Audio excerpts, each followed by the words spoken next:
Hello everyone, it's Mom Shador and welcome back to my channel.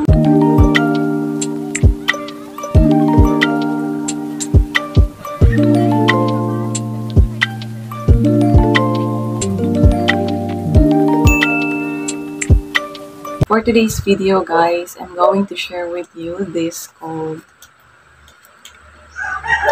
Watson Castoria. I know you are familiar with these products. Sobrang tagal na itong products na ito and yes, kagabi ko lang siya na-try sa aking anak na may G6PD. I know na ang iba sa inyo ay familiar na this one, Watson Castoria, kasi ito yung ginagamit before ng mga matatanda sa mga anak nila before. And yes, ito din yung ginagamit ng aking mother ang aking mother nung kami ay mga bata pa daw. So, ito yung ginagamit nila para pampagamot sa sa masakit na tiyan, sa butod o kabag. Yes, ito yung ginagamit nila and for them, it's effective. So now, for this video, I'm going to talk with you my honest review about these products. It is okay or no. So let's go. If you're interested, keep on watching. So now, basahin natin yung indication ng product na ito. So this Watson Castoria, it promotes digestion and assimilation of food in babies, children, and adults, aids in regulating the stomach and bowel movement. So, may nakalagay dito na pwede nating mabasa kapag hindi natin naiintindihan. Meron ditong Tagalog at meron din Bisaya. So, ang sabi dito, this Watson Castoria is a syrup laxative. So, ang laksante ay para sa bata. Yes, this is for pwede sa babies and sa kids and sa adult. Ito ay para sa bata. Ang Watson Castoria ay isang laksante. Yes, it is laxative na binubuo ng mga sangkap buhat sa halaman. So, ito ay inihanda para sa mga bata upang tumulong sa kanilang panunaw at mapanatiling maayos ang kalagayan ng kanilang sikmura. Walang halong apian, morpina o langis na mineral. Isang lunas laban sa pangangasim ng sikmura, pag-iiti at bulate. So, sinasabi dito, ito ay gawa sa halaman. So, it's organic. Yes, so it is safe kasi gawa siya sa halaman. And nakakatulong talaga siya para pangpatunaw sa mga pagkain na hindi natutunaw. Nakakatulong siya para matunawan yung ating anak o yung mga babies na nahihirapan na itunaw yung kanilang kinakain. So, in short, sumasakit yung kanilang tiyan, namimilipit yung sakit, ganon. At ito ay lunas daw sa pag-aasim ng inyong mga sikmura. Tapos, pagbobulate, yung tinatawag natin na yung may worm doon sa lalo ng ating tiyan. Yan, pagbobulate. Tapos, ito din daw ay lunas sa mga babies na nagtatae. So, palaging pabalik-balik sa CR. And for like example, masakit yung sikmura mo dito, yung nagtatae ka nga. So, it helps this Castoria, this Watson Castoria para pagalingin yung sakit ng inyong sikmura. So, ganito yung itsura niya, Kung bibili kayo nito sa butika, ganito yung itsura niya. 30 ml. So, buksan natin para makita niyo yung laman. Ganito yung laman niya. Yan. So, punong-puno yan siya. Kaya lang, nabawasan na siya kasi nagamit na nga siya. So, ayan siya. And, meron ding nakalagay dito ng mga indication sa likod. Indication at yung mga dosage, tapos yung mga age na pwedeng uminom, yung mga caution. So, dito yun siya sa loob.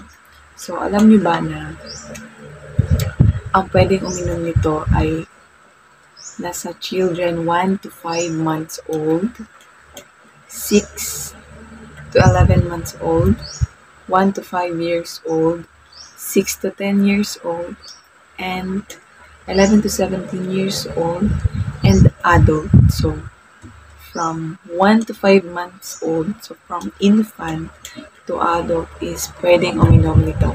As it says here, dito sa lalagyan niya na ito nga ay made by, by halaman. So, dito yung mga formulation niya at saka yung mga ml contains nakalagay din dyan.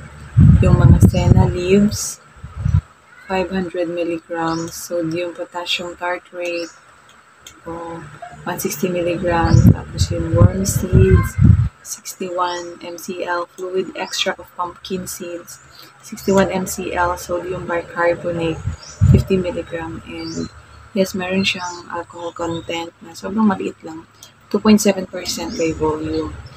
So, ayun, nakalagay yan siya dyan lahat. To be honest guys, never ko pinainom ng mga ganitong product yung aking anak na may G6PD kasi nga, di ba, G6PD babies are very sensitive, very sa mga pagkain, sa mga iniinom, and hindi ko pa nakakonsult sa doctor or sa pediatrician yung mga ganito. But kagabi kasi is biglaan ang nangyari and naging sensitive yung kanyang tiyan. Namimilipit sa sakit. Hindi siya natunawan. Hindi ko alam kung anong kinain niya. Basta hindi siya natunawan. Tapos, butod na butod. Kapag nakabag yung kanyang tiyan, namimilipit talaga siya sa sakit. So, si mother ko is, nirecommend. Si mother ko is, inoffer niya sa akin yung Pastoria. Binasa ko naman bago ko pinainom sa aking anak. As it says here na it is made of mga halaman. So, pinainom ko kagabi. Actually, 2 years old na yung anak natin. Since nag-doubt kasi ako nun. So, yung dosage lang na pinainom ko sa kanya is nasa 1 ml lang. Instead na 5 ml, 1 ml lang yung pinainom ko sa kanya. And, to be honest, it's legit. It's effective. Kasi, after minutes, siguro mga running, 20 minutes yun, lumabas yung poops niya na sobrang pagkabasa. As in, and 2 times siyang nag-poops ng sobrang basa. And naging effective siya muna. And wala yung sakit ng kanyang tiyan. As in, it's legit and it's effective. And wala namang nangyaring masama sa kanya kasi as I observe, naging okay yung pakiramdam niya after ko siyang pinainom ng itong Watsonal Castoria. And ito din kasi yung mga pinapainom ng aking mother sa aking pamangkin. And naging effective din to sa kanila. Wala namang naging masamang nangyari.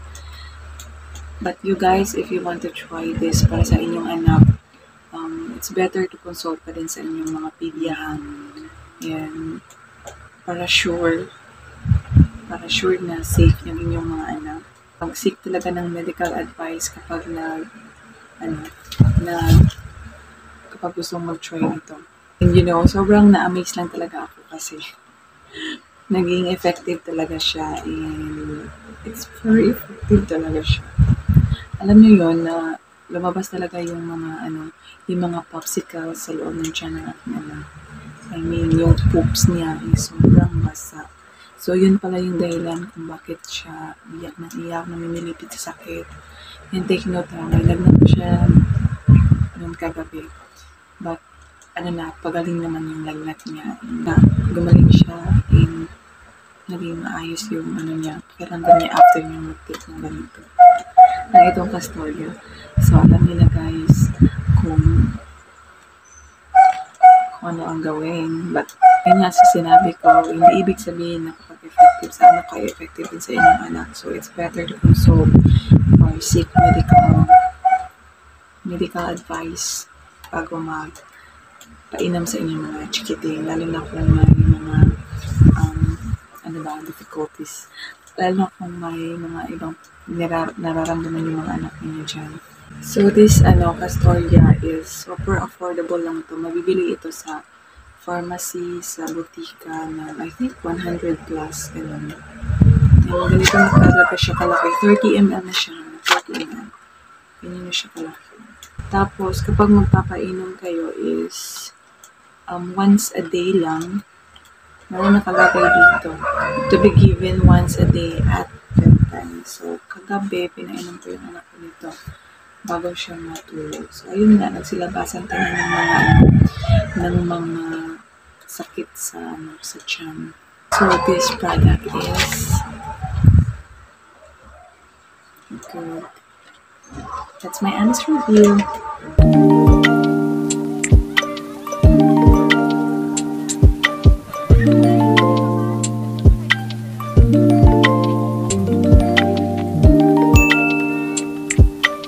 So yeah, that's for today's video, and I hope nakatulong siya to give you information about this product. And please guys, support my channel, like and share this video if